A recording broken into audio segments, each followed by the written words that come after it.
that changed everything for me. It put me in a much more strategic position, much more proactive position. When people would ask me, hey, do you have time for this?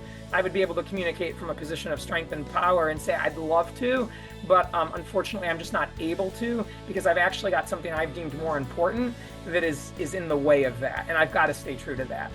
That's probably the number one thing.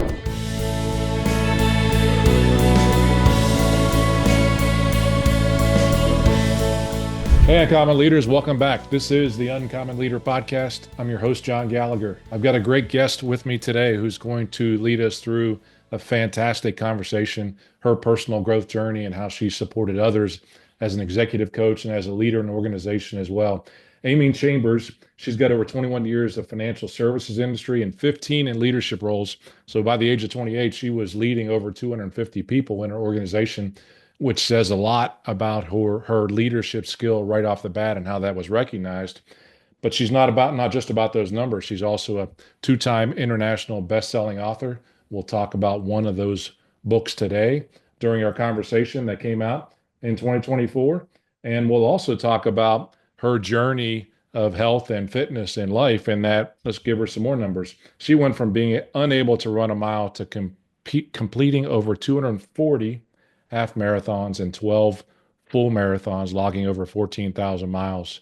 I can't wait to hear how that even got started when you didn't run a mile and then you turned into that many, as well as she's overcome a significant fear of skiing to become an avid skier and many other things that she's a part of. But I can't wait to hear what Amy has to say with us today. Amy Chambers, welcome to the Uncommon Leader Podcast. How you doing? I'm doing wonderful. Thanks so much for having me, John. Can't wait. Absolutely. Well, let's jump right in. I'll give you the first question I always give every first-time guest on the podcast, and that's to ask you to tell us a story from your childhood that still impacts who you are today as a person or as a leader. Great. I just thought of this in the last second since you've asked me. I remember being 13 years old and I wanted to try out for the high school basketball team, got rejected, and came home kind of sad about it, crying a little bit, but within a few days, resolved myself to practice and try again. And my parents basically forbade it. They said, it's obvious you're not a basketball player.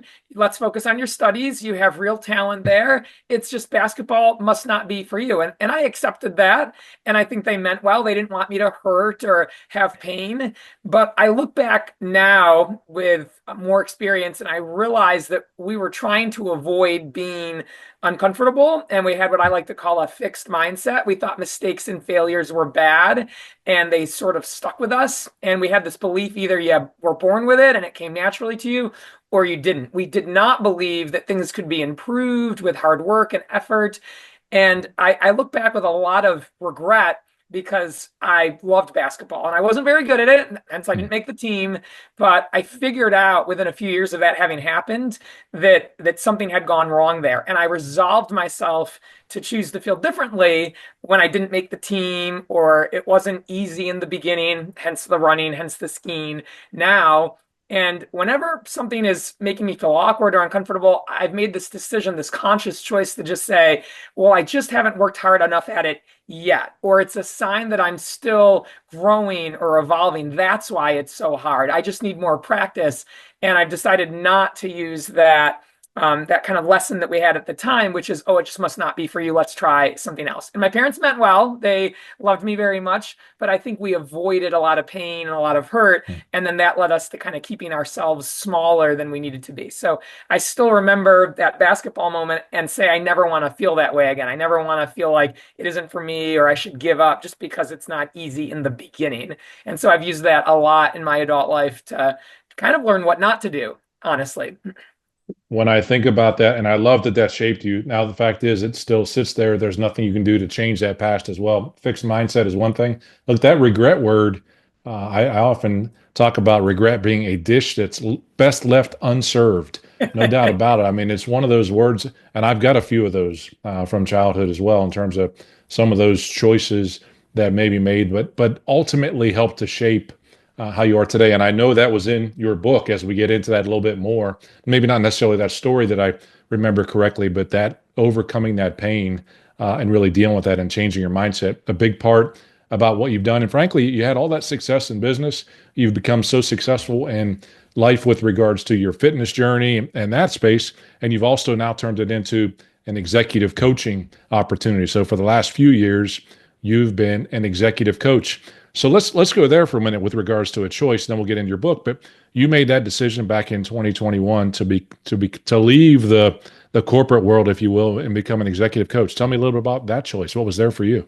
Yeah, I went to my performance review in the March timeframe of 2021, and my wonderful boss, who I'm still friends with today, said to me, I'm going to retire in a few years. I think you might be a candidate to replace me and be the CEO of the organization.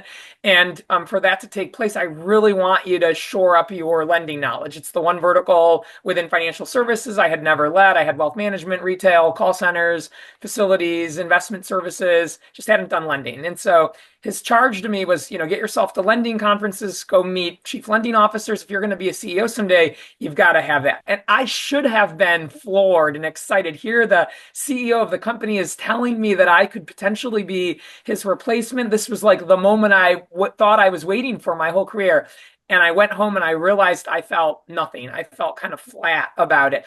And I thought I should be excited and enthused about this. Why aren't I?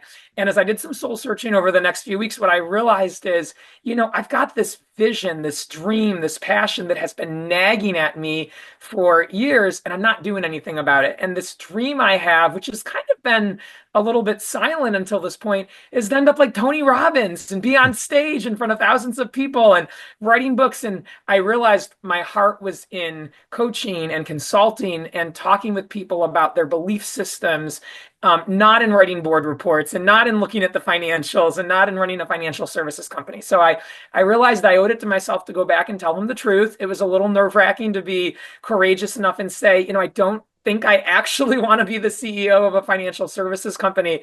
I appreciate the opportunity and the offer and your trust in me, but I think if I were to, fall off this earth tomorrow because something of unexpected, I would regret never having gone Hmm. for it and tried. And as the great leader my boss would say, he said, "Well, what are you waiting for then? Why don't you go do it? I don't have life coach and executive coach and consultant as a job description here, but I want to support you in becoming exactly who you want to be." And so within the next 6 months, I transitioned out of the business. Super scary and terrifying, really, to strike out on my own after so many years in corporate America. But I realized that I would just wonder if I didn't do it, what Hmm. if? And I didn't want to wonder what if. And so struck out on my own in fall of 2021. I won't say I haven't looked back. There's been moments where it's been really hard and challenging, as running our own businesses are, but it has been worth it because at night I say I'm going to bed doing what I feel I'm intended to do, my calling, why I was put on this earth. I'm aligned with that now. So yeah, that's kind of how I got started.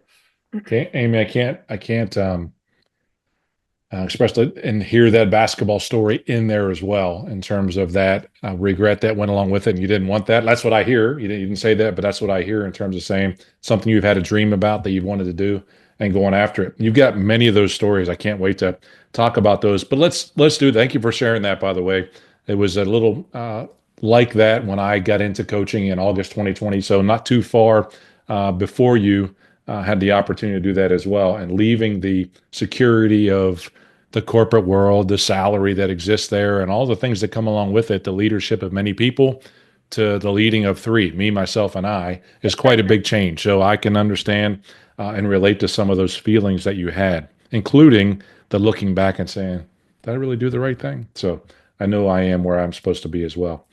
Your book is The Six Habits of Powerful People. It came after The Seven Virtues of Exceptional Leaders, both acronyms. I love acronyms in book. They make it so much easier to memorize. But The Six Habits of Powerful People specifically, international bestseller. What prompted you to write that book and who did you write it for? Yeah, I wrote the book for anybody that has this vision of an ideal life and has dreams of becoming something, but isn't, or at least to that point, hasn't been able to make it happen. And no matter what they try or how many times they think about it, it just isn't coming to life for them. And so what I identified was that there's these habits or these practices for us to turn our dreams into reality that we've got to adhere to on a consistent basis. And so I really wanted to talk to the person that says, I have kind of this vision for my job or my relationship or my health and fitness or my family or my marriage, but I'm not living it. It isn't the same as what I see in front of me today. And I just don't know how to bridge that gap. I just don't know how to get there. So I wrote the book for them. And I think I wrote it because I had met enough of these people and I could hear the pain in their stories. They talked about the some days. Well, someday when I have a little more time, or someday when I have a little more money, I'm going to do this. Or if money wasn't a factor, this is what I'd be doing with my life. Or if I could do anything, I would do this. But it would always sort of end with, yeah, but too bad. I can't because of all of these reasons, which I really saw more as excuses. And so as I listened to these individuals, all I heard was unfulfilled potential, dissatisfaction with some aspect of their life, some helplessness, like I'd love to change it if I could, but I can't, and some holes in their mindset. And I thought, I've got to write a book for these people because the reality is I think it's a majority of us that struggle with these kinds of things. And so, yeah, I was listening to so many people tell me that they're not where they want to be, but they didn't know how to get there. I said, I've got to do something about that. Folks, I encourage you to get this book. We're going to dive into some of the details of it, but the stories inside the book that you share are also your stories. And again, another thing that I sense there is that we are most powerfully positioned to help the person we once were. And I Yeah. can sense that in terms of some of your stories that you were once in that same position with regards to many things, whether it was the fear of skiing, the mindset of do I really want to be a runner or not be a runner, and getting through that. That's just in your health life, but also in your work life as well and personal life. So the stories help to make the book, and I look forward to talking about a couple of those. So I'll go through the acronym real fast. The H is for have honest humility. A is for act. B is for brief, easy for you to say. Befriend your brain. I is inspire yourself. T is trust and treasure yourself. And the S, which finished it off, is stay securely strong. So I liked reading through the different ones. There were a couple that caught me, and we'll just take them out of order a little bit. The one that caught me the most was trust and treasure yourself. And again, it might be because that's where I probably see myself as needing a little bit more of that. But you told a story that I think was really cool, and I'd like you to share with the listeners a sixth grade car story that impacted you. And I don't want to say anymore. I want to let you tell that story and what that means for you. Some reason when you went after the T, I thought it's going to be the shop class that I had in sixth grade. He's going to pick on that, and you sure did. You're very perceptive and insightful. That's probably one of the most impactful things I wrote about in that section. So I'm in sixth grade. We all had to take woodworking or shop or whatever we'd call it today. And we were building cars. It was kind of a cool process. You'd build kind of this wooden car, and then you'd make the wheels on this sort of gel injection machine and paint it whatever color. And then at the end of the project, 3, 4 weeks, we raced them down this ramp to see whose car could get the farthest. And we had other teachers become the judges of this, and there were some awards at stake. One for the speed and just whose car did the best, but another one for aesthetic design. And I got kind of into this. It made sense to me. I was doing really well. And I worked really hard at it. I finished my car a couple of days before the other students, and I decided I wanted to paint it kind of this cherry red, this bright red color. And then at the time, kind of tie dye or splatter was really cool. This is in the late 90s, so I'm dating myself here a little. And I wanted to just splatter yellow paint all what I did, and I was ahead of schedule. And so my car was one of the first that was getting painted and sprayed and then drying as the other students were kind of getting ready to go to that. And a few of the other students caught sight of what I was doing and they ridiculed me. They completely made fun of me. Why are you doing that? That looks dumb. And I got really self-conscious about it. And I scrapped the paint job and did the whole thing over. I painted it this blue as a base and then put some green stripes on it. And then as we went to the competition, other students that had been behind me on this, they went ahead and copied my original design idea. They had the splatter, they had the tie-dye effect, and I got kind of angry about that. I almost couldn't believe it because it was like you made fun of me for doing that. And that was the design I really wanted. And I thought that looked awesome. You went and laughed at me for it. I got really embarrassed about it, completely scrapped it. And then you went and did the same thing. So there was already that kind of uneasiness going on with me. But on the day of the competition, we raced our cars. I did okay, finished kind of towards the top, but I didn't win. And after like all the awards were handed out and I didn't get anything, my teacher pulled me aside and said, Amy, I gotta ask, why did you change the color of paint on your car? Like, why'd you overhaul it? That was looking really good when you did that. And I said, oh, I don't know. I guess I just had a change of heart or something. And he knew better. And I think he had sort of seen from afar what was happening. And he pushed on it a little and said, are you sure that's it? It's not that maybe someone said something to you? And I began to cry. And I remember sitting there with my sixth grade top shop teacher crying and him sort of digging into what had happened. And he said, Amy, I want to tell you that if you hadn't done that, like changed your car and you had to redo the wheels to match, and they kind of were rushed and they weren't as round, and also you had this extra paint on your car and it was weighing it down, and you had now this design that wasn't really truly yours. I think you would have won at least one of the awards, if not awards in both categories. You had a really, really great car. And right now you have a good car, but I think you made your car worse because of that feedback. And I want you to understand that in this life, the most important thing is what do you think?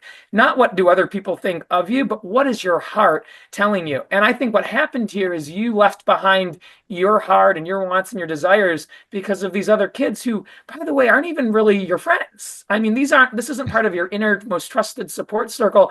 These are kind of like jerks. And you're going to have a lot of people that are going to show up for you as long as you show up for yourself and if you believe in yourself.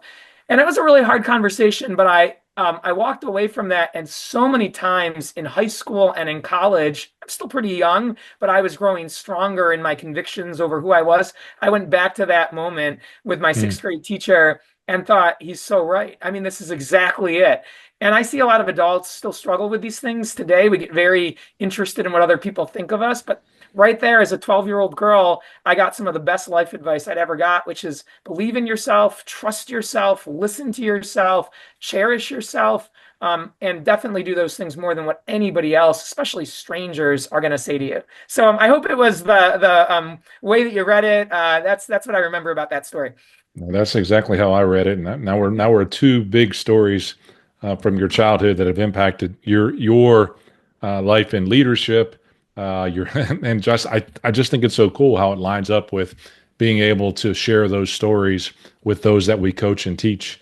Yeah. That it's not we're not just teaching them from a book. We're teaching them from real experience. The other one that I found all of them interesting, but it's hard in 30 minutes to go through all of them. And I think folks need to buy the book to go through all of them anyway. But number three, if I can say it, befriend your brain. And one of the things you talked about, and I think you've touched on this a little bit, pain is a choice. Oh, so I find myself at times saying two things about pain. People will change when the pain of remaining the same is greater than the pain of the change itself. That discipline is tough, or you get to choose two pains. One is regret, and one is discipline. Choose your pain.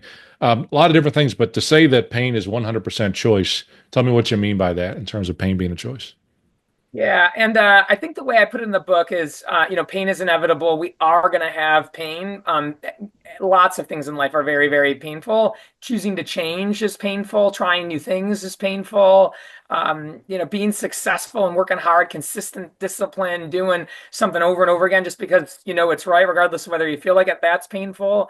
But the suffering, that's where I feel we get a choice. It's optional. It's really how we think about the pain.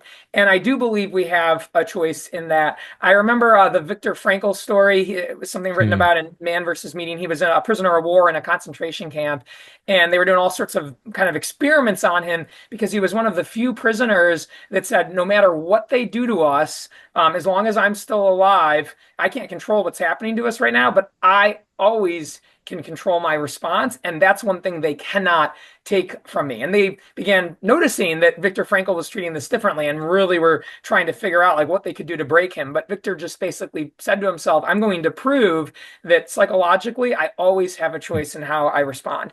And that was really intriguing to me. I thought, God, this guy's in a concentration camp, potentially going to lose his life. He's watching people go to a gas chamber. I hope this isn't too graphic, by the way. But if he can choose his response in that kind of environment that Hmm. has happened in our world history, I should be able to choose pain for, hey, I got to go out and do a long run today because I'm working towards a marathon. Or I've got to go ahead and be courageous on a topic at work and my boss might not like it and I might get some pushback and that's going to feel uncomfortable. But if I am working towards something I truly believe in, I can accept that. I can tolerate that. I get a choice in how I feel about it. And so I began to test out whether or not that was true. And what I found out is that we really do have a choice in how we feel about things. We can say, yeah, it might be a little painful, it might be difficult, but if I'm doing it because I believe that it's part of who I really want to become, or it's because I have some dream or goal in the long term that's important to me, it's much easier than to say, I'll accept this pain and deal with kind of some suffering because it's getting me to where I want to go. And the more we practice looking at it that way, the more easy it becomes to naturally look at it that way. I love the Jim Collins the pain of discipline, there's the pain of regret. I've Hmm. experimented with that. We've talked a little about regret already on this call. The pain of regret is bigger. It really Hmm. is very painful, and sometimes it goes on for years. When you look back at something and say, "Gosh, I should have gone for it. I should have tried for it." But the discipline, there's pain there too, but it weighs nothing compared to that pain of regret and always wondering, what if. So. Yeah, these are interesting concepts. I think our subconscious mind tries to protect us. It doesn't want there to be any pain. Hmm. But the reality is we can teach our subconscious to kind of endure a little bit of pain to get to those things we really want with conscious choice. So spot on. I'm going to come back to that pain a little bit when we talk about your running here for a while. But you've trained yourself to be a runner. You've been a leader of many. You have developed your skills in leadership and coaching, and now you do that as an executive coach. So, do you have an especially let's call it a favorite story of a client you've helped and impacted by following these principles as well, realizing that it's not just you following them and you wrote about them, which is really cool. That's what we like, is that the experience is inside of those words, but you've been giving that experience to others as well. Do you have a story that you really like? Do. I have a favorite client. I'm going to really leave him nameless. That feels fair. But he's been with Yes. me since I started my coaching practice. And I keep thinking at some point he's going to walk away because he'll have gotten everything he needs out of his relationship. But after 3 years, he is still moving the target and redefining the bar for what he wants to accomplish. It's just been amazing what he's been able to do. When I met him, there was a lot of beliefs that were there from his childhood. I'd argue that he had a belief in regards to some things that he just wasn't good enough.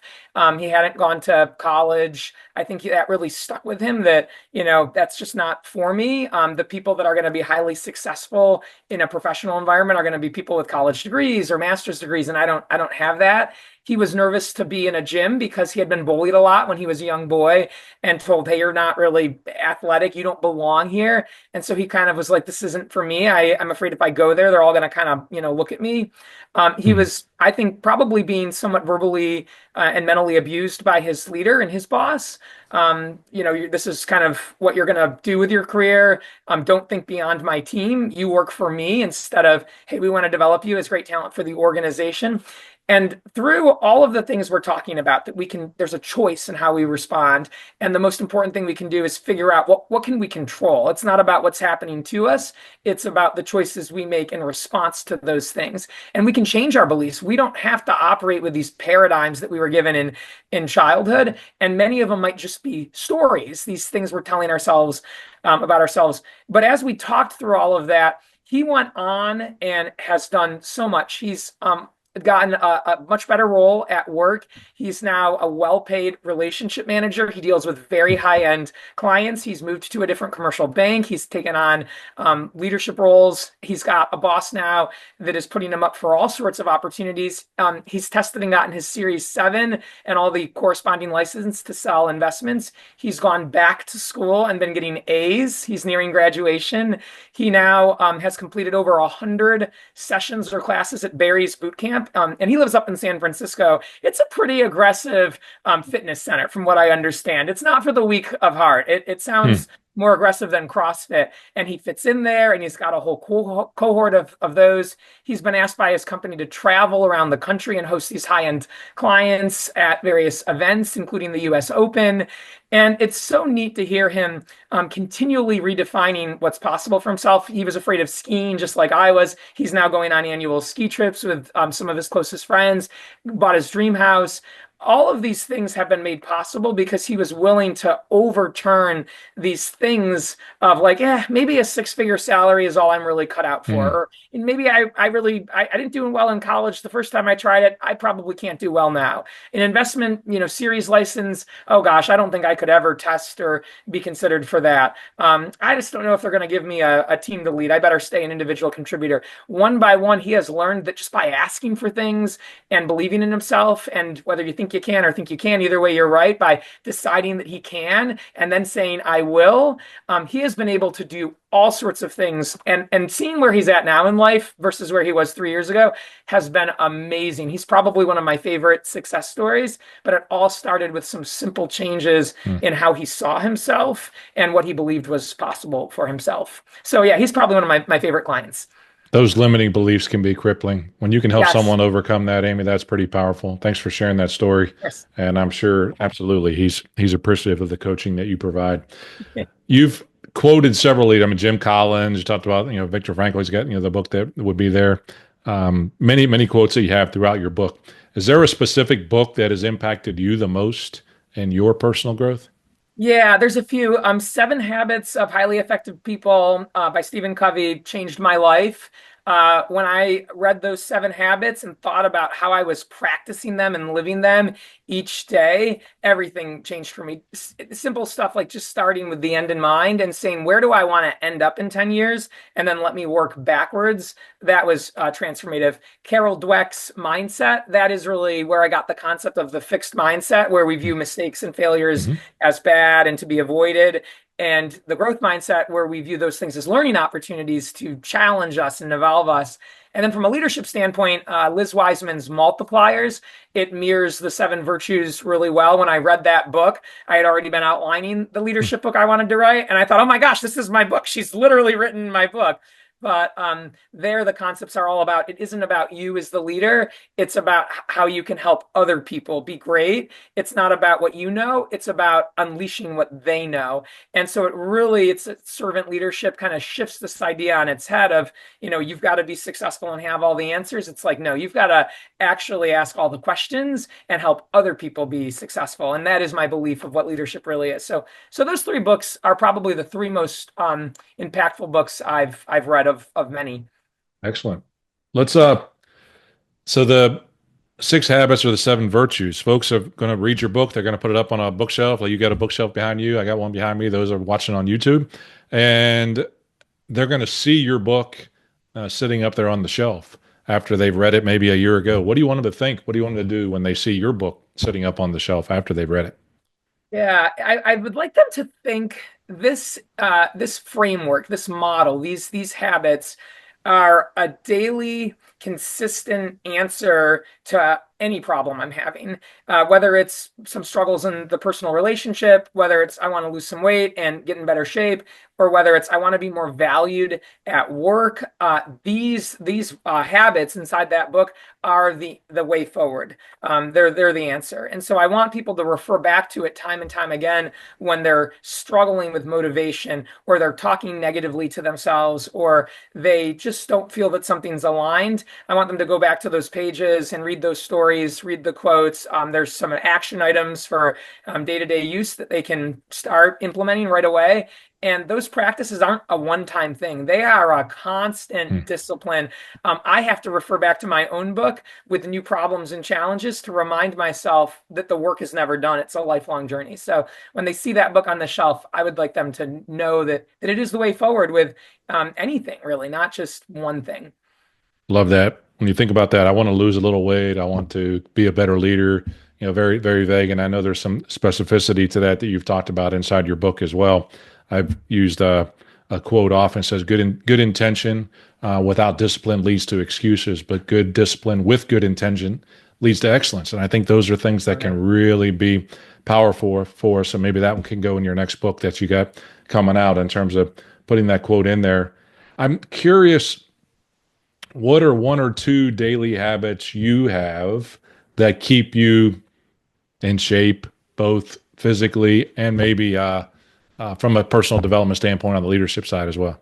You said daily, but I'll give you something that I think it's important to do on a weekly basis. Okay. It's to start the week by identifying the most important one, two, or three things that have to get done at all costs that will help the person become the person they want to be. So often I see people living their life in this reactive place. Oh, I get up, I check my email, I respond to people's requests. If someone asks me to do something and I care about their opinion because they might be my boss or my boss's boss, I will jump at it. And so then whatever time is left over, that's where they put these important things. And I say, nope, run that in reverse. You start by, giving yourself an hour, hour and a half at the beginning of each week, prioritize and strategize and say, what are my wildly important goals, these things I really want to accomplish to advance my business, my life, my weight and fitness and health journey, my career.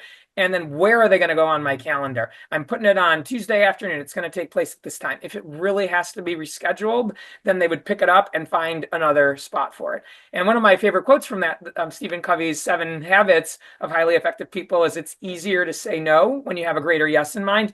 This produces the greater yes. This weekly regimen of, okay, so I'm training for a marathon. Hmm. I got to run 20 miles. Where is that long run taking place? Okay, it's Saturday morning. So that way, when on Friday night someone says, hey, let's do brunch tomorrow, let's meet up, you can say, no, I'm so sorry. I wish I could, but I already have something sitting there and I have to remain committed to it. Doing that, planning my calendar a week in advance, and then each day checking in to say, did I make all my commitments today? That changed everything for me. It put me in a much more strategic position, much more proactive position. When people would ask me, hey, do you have time for this? I would be able to communicate from a position of strength and power and say, I'd love to, but unfortunately, I'm just not able to because I've actually got something I've deemed more important that is in the way of that, and I've got to stay true to that. That's probably the number one thing. You asked for two, so I'll give you a quick one. It's to celebrate small wins. Hmm. I think each week, identifying what, two, three, four things am I proud of having done this week. It really helps us keep our motivation and inspiration up to keep going when those times get tough and it's raining and we don't feel like it. Oftentimes we wait till the journey to celebrate and the destination, and we forget about that journey and that process. And so slowing down and saying, I'm going to choose to be proud of myself just for these little things as I go, that's what gets us to that destination. And so making a point to acknowledge our accomplishments along the way. I do that every week. So those are the top two, I think, I'd say. Love that. From I'm not a runner to 14,000 miles plus running. What are the mindset shift you had to go through to do that? Yeah, that was probably the first real way I proved to myself that all of the concepts in the book and everything you've asked me about today were true. And so I had heard about these concepts through my boss, the same boss that encouraged me to leave the company when I said I have this big dream. And he said, well, what are you waiting for? Go chase it. I'm going to cheer you on from afar. That individual had been saying things like, life is hard, but we can do hard things. And failures and mistakes are part of success, not opposed to success. And no matter what is happening, you get to choose your response. And yeah, pain is inevitable, but suffering's a choice. It's a choice you're making to say that's just too painful. I don't want to do it. And I had gotten a little intrigued, by running in the previous few years. But at the very end of 2015, I went through a breakup and it was traumatic for me. I was devastated. I thought this guy and I were going to get married and it was sort of abrupt in my mind. And when he left and ended our relationship, I was really kind of ripped apart. The one thing that was giving me some peace and some strength is I was going outside for these kind of long walks. And I would see all these runners passing me, and they were all at different paces. And I began to just wonder, well, what if I can do hard things? And what if we can change things Hmm. about ourselves? And what if it is just, pain is a choice and I could just choose to not view it as painful? So I started jogging very slowly. I mean, we're talking, and there's nothing wrong with this. I think pace is great for anybody, but is it like 13-minute miles? And I could maybe go 5, 6 minutes, and I had to take a walk break because I just felt like my lungs were gonna collapse. Hmm. And over time, as I practiced that and kept kind of going back, I realized my paces are coming down 12-minute miles, 11-minute miles, 10-minute miles, and I was able to do it longer. I could do a mile, I could do two. And so I challenged myself to do a 5K, and I was so proud of myself when I completed that first 5K. And it opened the door to, well, what if I did a 10K? What if I could do that? What if I could run a half marathon? And when I crossed that first half marathon line, I became a changed person because never in a million years, as this non-running person, I hated the mile in high school. Oh, don't make us run the mile. I thought I've actually grown to really enjoy this. What else is possible? And so then it became about meeting other runners in a running community. What if I could run all 50 states? What if I could run a full marathon? And one by one, what I've realized is each goal I've been able to achieve, but it all started with me believing that I could. So I really love running now because it's the place that I taught myself that these things are true.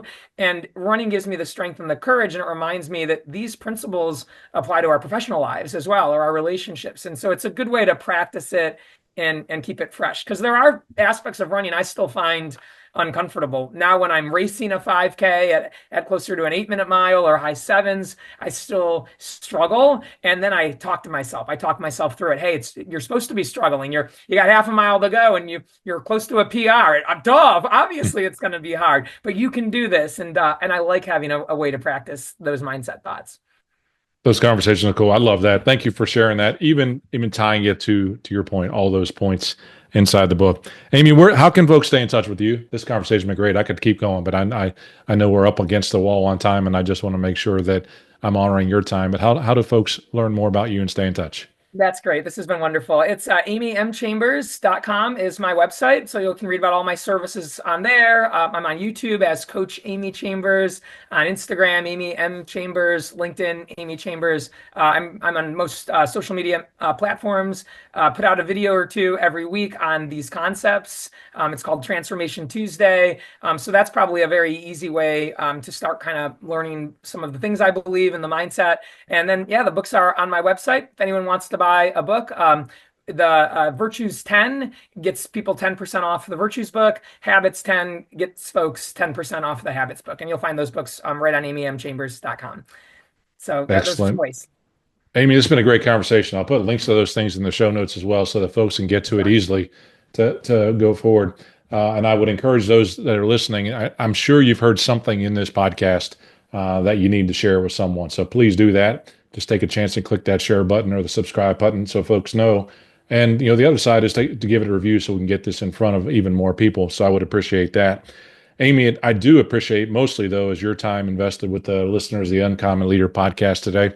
I'll give you the last word here, and that's the last question I always ask my guests, but I'll give you a billboard. You can put that billboard anywhere you want to, put whatever message you want to on that billboard. What's the message and why? So maybe that's two questions I'll finish with.